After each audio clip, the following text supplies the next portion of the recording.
Assalamualaikum teman-teman. Jangan lupa untuk subscribe, tekan tombol lonceng, komen, like, and share.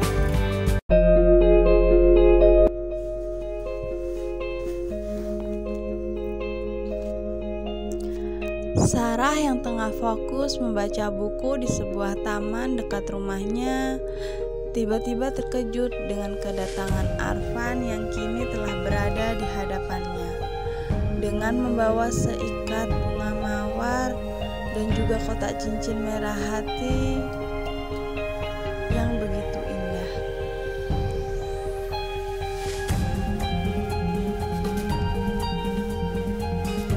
Sarah bingung melihat semua itu. Arfan mendekat sambil tersenyum manis pada Sarah.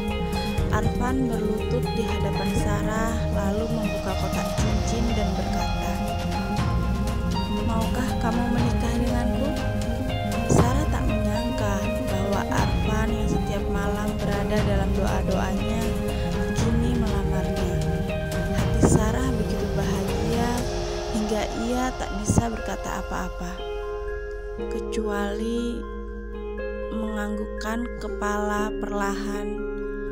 Tak terasa butiran bening mengalir dari bola mata Sarah.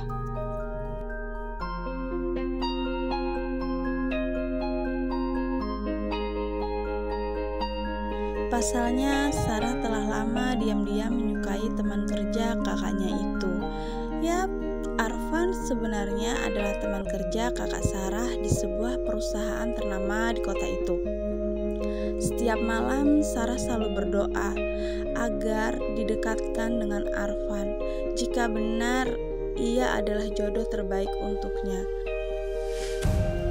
Tapi jika Arfan bukan yang terbaik untuknya, maka ia meminta agar perasaan itu menghilang.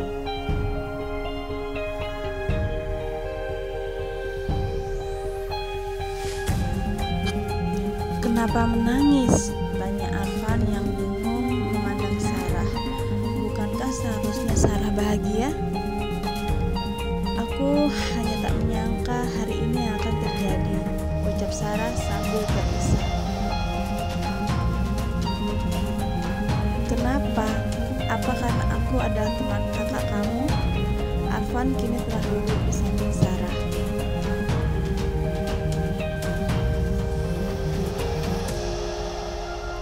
"Bukan, tapi karena selama ini yang aku tahu Mas Arfan tengah mendekati wanita lain." Sarah menundukkan kepalanya, menatap cincin yang kini melingkar di jari manisnya.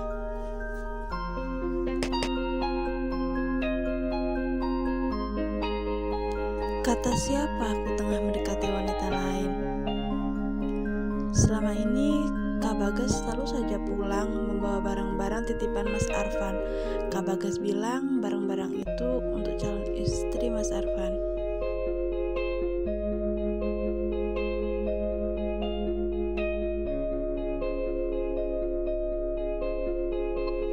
"Kenapa kamu gak tanya dengan Bagas semua barang-barang itu untuk siapa?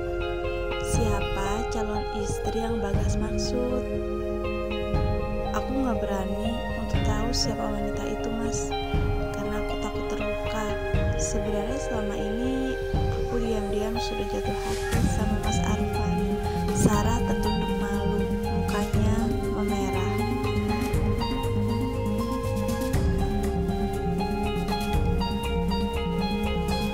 "Baiklah, nanti juga kamu tahu siapa wanita yang dimaksud Bagas." "Maksud Mas Arfan masih berhubungan dengan wanita itu?" Sarah langsung memandang ke arah Arfan.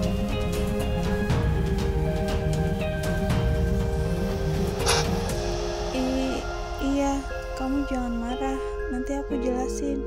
Arfan tersenyum lagi, lalu mengantarkan Sarah ke rumahnya. Sarah masuk ke dalam rumah dengan seikat bunga mawar merah di tangannya. Cincin permata biru menghiasi jari manisnya begitu indah. Arfan tidak mampir ke rumah Sarah karena ia masih ada pekerjaan di luar kantor. "Sarah," panggil ibu Sarah saat melihat anak perempuan awalnya itu hendak masuk ke dalam kamarnya. Ibu, sejak kapan ibu di situ? Tanya Sarah saat melihat ibunya tengah duduk di sofa ruang tamu. Kamu itu terlalu bahagia, makanya sampai gak memperhatikan sekeliling. Yang kamu lihat hanya jari kamu saja. Kok ibu tahu? Sarah bingung. Jelas aja ibu tahu. Bahkan kakak kamu itu tahu lebih dulu dari ibu, ucap ibu Sarah. Maksudnya, Bu? Sarah menghampiri ibunya, duduk di samping ibunya karena penasaran. Jadi, tadi Nak Arfan itu kesini mau ketemu sama ibu untuk meminta izin mau melamar kamu. Terus ibu suruh dia buat nyusul kamu di taman sebelah rumah kita.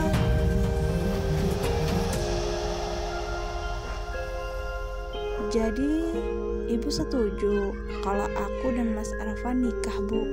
Sarah memandang ibunya penuh harapan. Gimana ya? Ibu, Sarah memohon sambil menangkupkan kedua tangannya. Sarah, kalau ibu gak setuju, ngapain ibu suruh Nak Arfan buat datangin kamu ke sana? Lagian ibu selama ini tahu kalau kamu juga menyukai Nak Arfan, kan?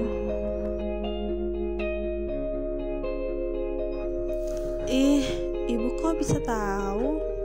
Ya bisa dong, ibu ini kan ibu kamu. Apapun doa yang kamu minta sama Allah sekarang sudah terjawab. Ibu selalu mengaminkan doa-doa anak ibu, ucap ibu Sarah sambil memeluk putri satu-satunya itu. Sarah dan Bagas dua bersaudara. Bagas yang usianya 3 tahun lebih tua dari Sarah kini telah bekerja untuk menopang ekonomi keluarganya. Ayah Sarah dan Bagas telah meninggal 3 tahun yang lalu karena kecelakaan di tempatnya bekerja.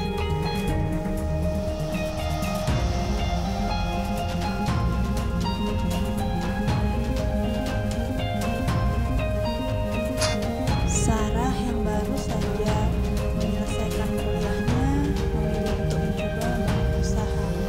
Sarah sangat berbakat merancang busana-busana syar'i. Karena itu kini ia tengah mempersiapkan segalanya agar ia bisa memiliki toko pakaian dengan rancangan yang ia buat sendiri.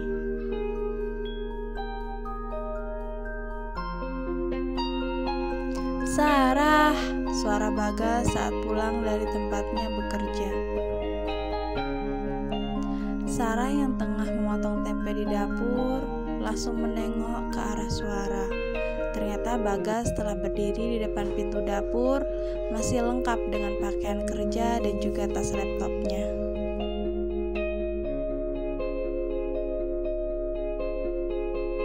Kenapa, Kak? Mandi dulu, Gih. Aku gak mau deket-deket kakak kalau kakak belum mandi. Awas aja ya kamu, Dek, kalau kakak udah mandi, ucap Bagas sambil tetap berdiri di depan pintu dapur. Emang kenapa kalau kakak udah mandi? Kakak kalau udah mandi langsung berubah jadi Lee Min Ho kayak biasanya. Tawa Sarah pecah saat kakaknya mengatakan itu. Udah sana mandi, jangan kebanyakan menghayal, kata Sarah sambil meledek kakaknya itu. Bagas bergegas masuk ke dalam kamarnya. Tapi sebelum ia masuk ke kamarnya, ia sempat melempar Sarah dengan pulpen dan mendarat tepat di atas kepala Sarah. Kakak! Seru Sarah yang sebenarnya ingin mengejar Bagas, tapi ibunya mengingatkan bahwa tempenya belum selesai dipotong. Selesai membantu ibunya memasak, Sarah langsung menuju kamar kakaknya. Sarah mengetuk pintu kamar Bagas sebelum masuk. Ngapain kesini? Tanya Bagas yang tengah asik memainkan game cacing di HP-nya.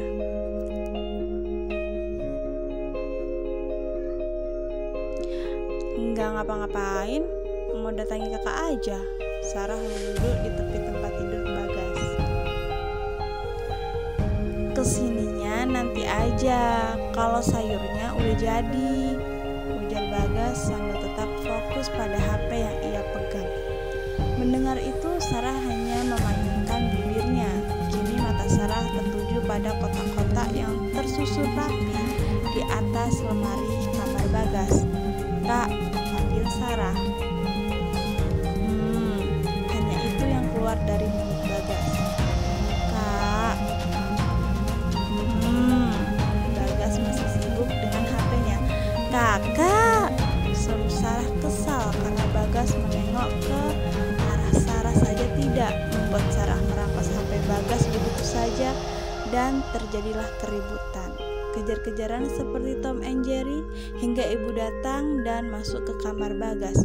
"Bagas, Sarah, kalian tuh ya bener-bener deh. Berapa kali ibu harus bilang jangan kayak kucing sama anjing gitu," ucap ibu yang membuat Sarah dan Bagas berhenti berlarian dan memandang ibu bersamaan.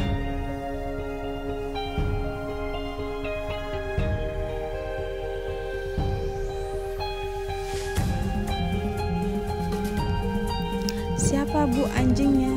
tanya Bagas. "Aku kucingnya, kakak itu anjingnya. Galak, bawel, ngeselin, usil, jahil, semuanya kakak bohong sendiri," ucap Sarah sambil meledek Bagas lagi.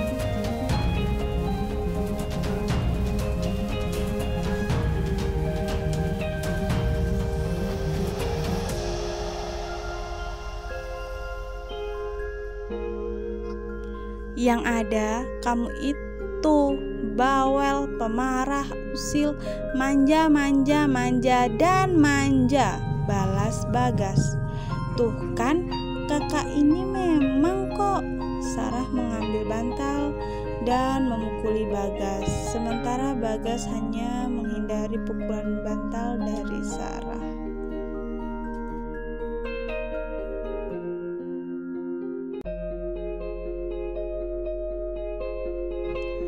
Sudah, kenapa malah mulai lagi?" Ibu protes dan hampir marah, membuat Sarah dan Bagas kembali duduk di tempat tidur.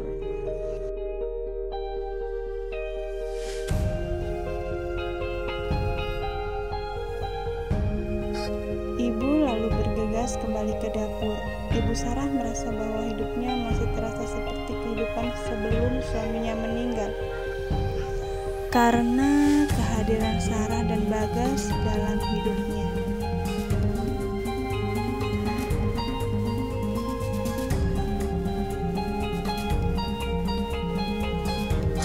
"Kak, kotak-kotak itu isinya apa sih?" tanya Sarah sambil menunjuk kotak-kotak tersebut.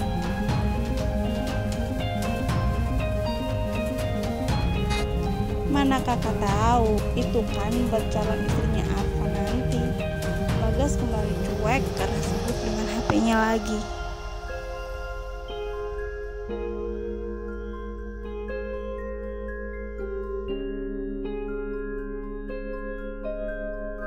"Boleh lihat nggak kak?" "Satu kotak aja kak," Sarah memelas karena penasaran. Bagas hanya diam. "Apa kakak mau? Aku penasaran sampai termimpi-mimpi."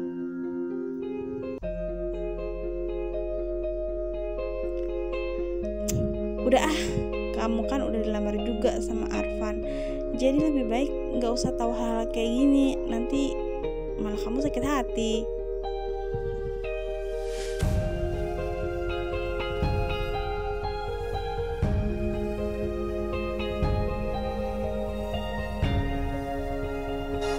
"Kakak tahu dari mana kalau Mas Arfan udah ngelamar aku?" Sarah penasaran. "Dari 3 bulan yang lalu kakak juga udah tahu kalau pada akhirnya Arfan akan melamar kamu," ucap Bagas lalu meletakkan ponselnya dan kini tengah serius memandang adiknya itu. Wajah Sarah semakin terlihat bingung.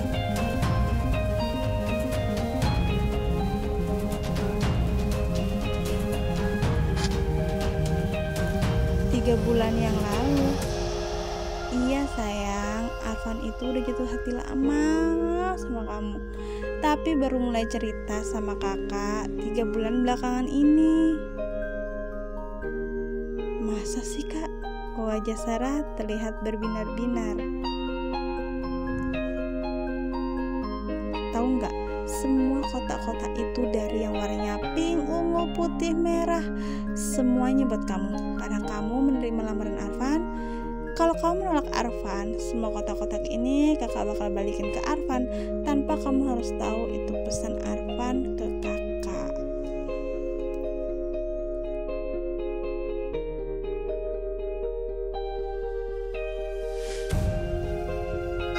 Sarah tercengang, diam mematung. Kenapa malah shock gitu? Bagas mendorong pelan bahu Sarah.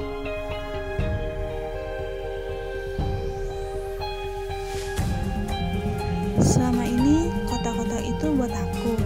Tapi kenapa kakak bilang Mas Arfan titip buat calon istrinya?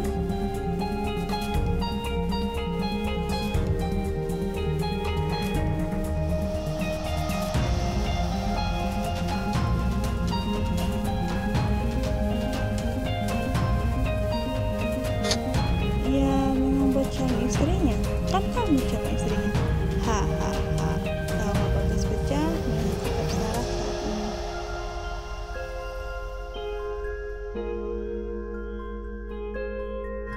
Ih kakak, ngeselin banget.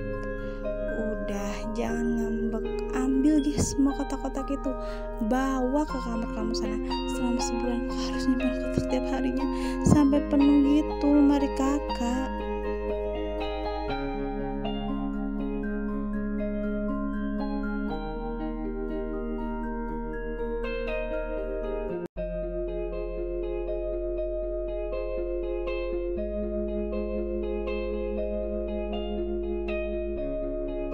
Aduh, aku merasa jadi wanita paling beruntung saat ini. Makasih ya kak. Sarah mencubit pipi kanan Bagas lalu meminta Bagas untuk membantunya memindahkan semua hadiah itu ke kamarnya.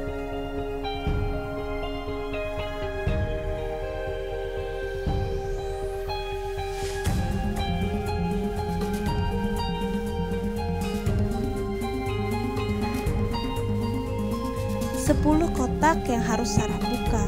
Setiap kotak sudah memiliki nomor urutannya dan malam ini Sarah akan mulai membuka satu persatu kotak-kotak itu. Sarah mulai membuka kotak pertamanya. Kotak berwarna merah muda dengan pita berwarna merah menghiasi, begitu cantiknya. Perlahan Sarah mulai membuka kotak tersebut. Sepasang sepatu cantik berwarna putih dan juga selembar kartu ucapan yang tertulis.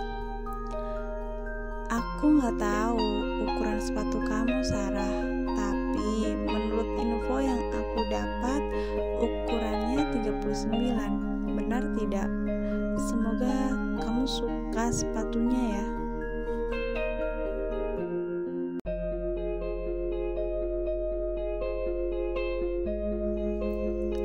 Sepatu ini sepatu yang aku inginkan beberapa minggu lalu.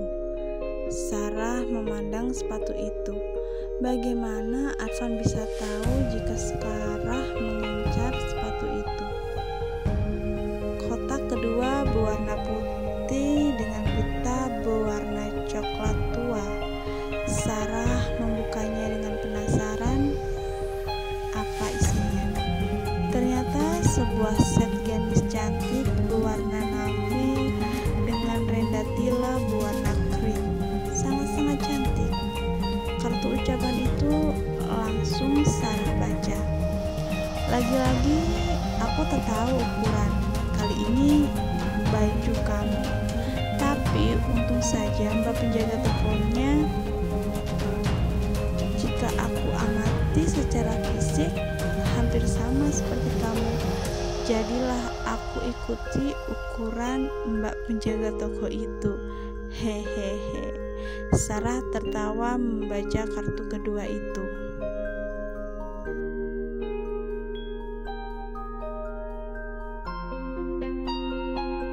Entah dari kotak pertama sampai kotak terakhir, semua adalah keinginan Sarah. Sarah berpikir, mungkin saja ini ulah Bagas yang memberikan informasi pada Arfan. Karena selama ini Sarah selalu menceritakan apa yang ia inginkan pada kakaknya itu.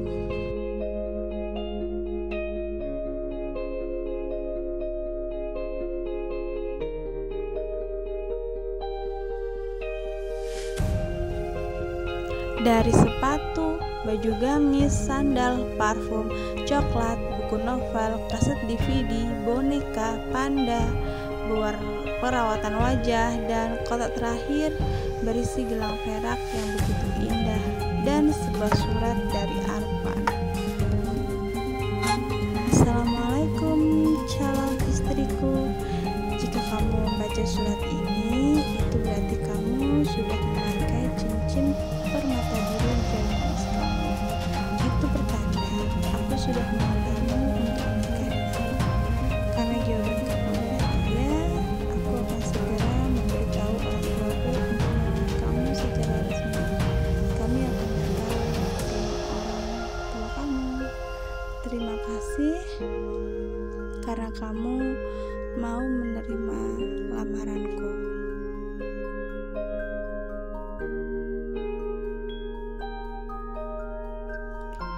Arfan, calon suamimu.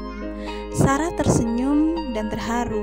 Ia tak menyangka cinta yang ia miliki untuk Arfan kini telah menjadi nyata. Bahkan ia akan menikah dengan Arfan.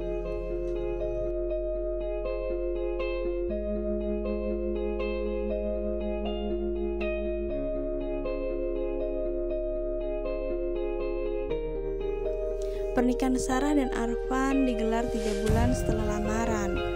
Hal yang paling diingat Sarah saat minggu-minggu mendekati hari H, Sarah dan Arfan malah ribut soal warna rambut Bagas yang dari hitam berubah jadi coklat.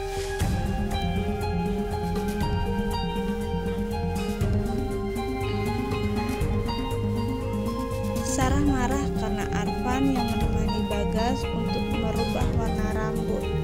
Pertengkaran itu padam setelah 3 hari kemudian Bagas merubah lagi warna rambutnya menjadi hitam.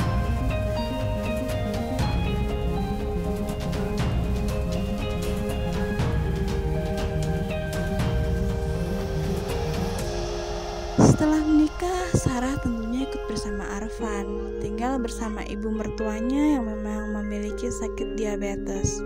Selama 2 tahun, Sarah merawat ibu mertuanya sampai pada tahun berikutnya, kakak Arfan, Mbak Nia, meminta untuk mengambil ibu agar ikut Mbak Nia tinggal di rumahnya. Di kota yang berbeda, Arfan mengizinkan karena kakaknya memang tidak bisa sering datang berkunjung. Selain jarak tempuh yang terlalu jauh, juga karena suami Mbak Nia telah menetap di sana. Mbak Nia memang sangat menyayangi ibunya. Itulah yang membuatnya ingin selalu merawat ibunya.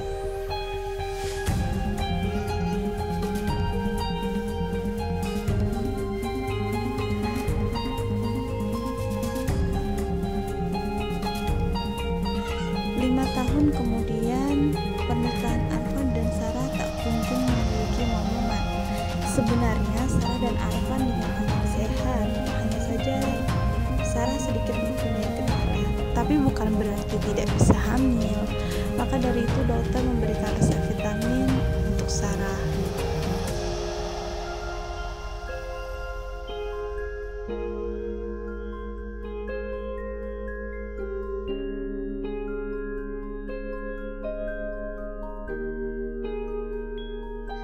Namun kondisi Ibu Arfan yang begitu menginginkan melihat cucu dari Arfan sebelum ia berpikir akan meninggal karena penyakit diabetes yang dideritanya membuat Ibu Arfan meminta putranya itu untuk menikah lagi. Tapi Ibu Arfan tidak memaksakan calon istri kedua putranya itu. Ia meminta Arfan dan Sarah sendiri untuk mencari dan memilihnya. Sampai seorang sahabat Arfan mengenalkan sosok Nisa pada Arfan.